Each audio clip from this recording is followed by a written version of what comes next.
नहीं। हाँ, करी भोजन विश्राम। हम लोग सो जाते हैं, कलयुगी शरीर हैं। सही बात यह है कि सोने के लिए रात्रि बनाई गई है, दिन नहीं।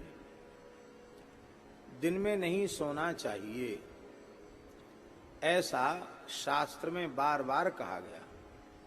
जब यज्ञोपवीत संस्कार होता है तो आचार्य बटुकों को उपदेश देता है कि तुम्हें दिन में नहीं सोना है, दिन में सोना वर्जित है।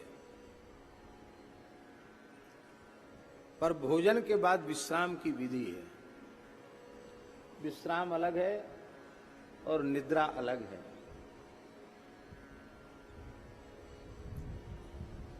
चौसठ,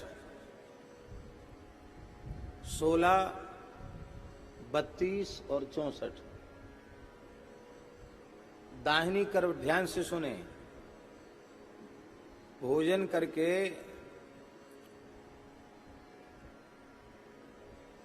16 कुल्ला करना चाहिए। कितने कुल्ला? गिनती करके 16 कुल्ला। दंत धावन के पश्चात 12 कुल्लों की विधि है, गंडूस की विधि है। शौच के पश्चात 8 गंडूस की विधि है, कुल्ला की विधि है। किंतु भोजन के बाद 16 कुल्ले की विधि है। भोजनांते 16 गंडूस विधि। अन्न का कोई कण भीतर न रह जाए, नहीं उच्छिष्ट माना जाएगा। और 16 कुल्ला करके और फिर हाथ धो करके गीला हाथ या अंगुष्ठ और ये दोनों उंगली ऐसे नेत्रों पर लगाना चाहिए, गीली।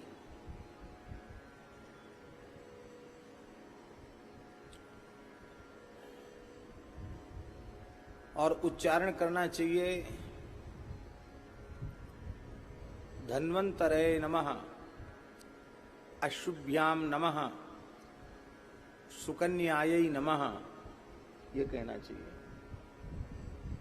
शर्याती की पुत्री सुकन्या, महर्षि च्यवन की पतिव्रता पत्नी, जो सुकन्या का, अश्विनी कुमारों का, धन्वंतरों का, धन्वंतरी का नाम लेकर गीले जल से अंगुष्ठ, मध्यमा और अनामिका का स्पर्श नेत्रों से नित्य प्रति करता है, तस्य चक्षुर न हीयते, उसकी नेत्र ज्योति समाप्त नहीं होती। हम लोग आलसी नहीं करते हैं, इसलिए। नहीं तो शास्त्र की विधियों का अक्षरशः हम श्रद्धा पूर्वक पालन करें तो 100 वर्ष तक किसी कृत्रिम उपकरण से हमें देखने सुनने की आवश्यकता नहीं। फिर हाथ धो करके गीला हाथ पेट पर घुमाना चाहिए। आतापि भक्षितो येन वातापि च न पातितः, समुद्रः शोषितो येन सोगस्त्यामे प्रसीदतु। अगस्त्यर्षये नमः। अगस्त्यम कुंभकर्णं च शनिंच बडवानलम, आहार परिपाकाय भीमम पंचमम च संस्मरेत। इनका स्मरण करना चाहिए। इतनी विधि के बाद फिर लघुशंका न लगी हो तो भी जाना चाहिए।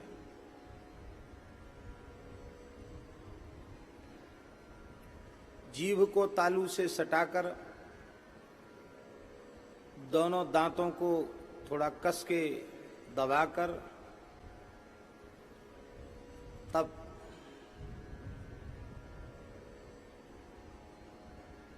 मेहनंग कुर्यात, लघुशंका करे।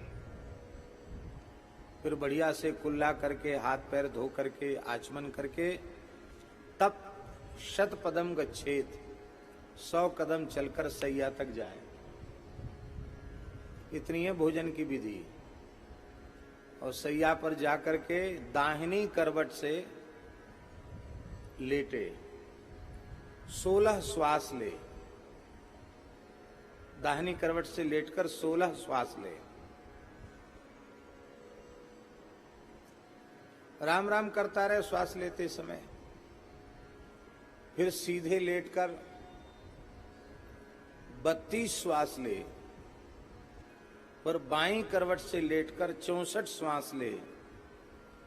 इस तरह से 16, 32, 64 श्वास लेते ही शरीर के लिए भोजन के बाद आवश्यक विश्राम की विधि संपन्न हो जाती है।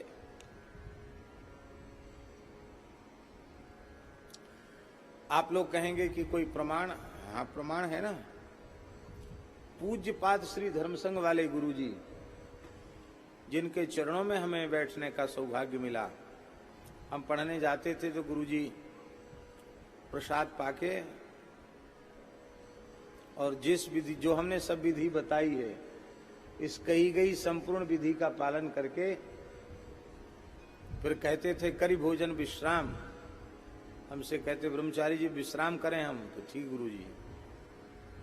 तो गुरुजी 16, 32, 64 करके और फिर बैठ जाते, बोलो, पढ़ाना शुरू। फिर 5 बजे शाम तक पढ़ाते थे, फिर स्नान संध्या के लिए चले जाते। और 102 वर्ष की आयु तक गुरुजी पढ़ाते रहे। चश्मा नहीं लगा, कमरे में लाइट तो जलाते नहीं थे, अंधेरा सा रहता था कोठरी में जहां उनका निवास था। उनका गुरुजी लाइट जला दें तो कहते रे सूर्य भगवान का तिरस्कार हो जाएगा, दिन में लाइट जलाओगे तो सूर्य नारायण का तिरस्कार हो जाएगा।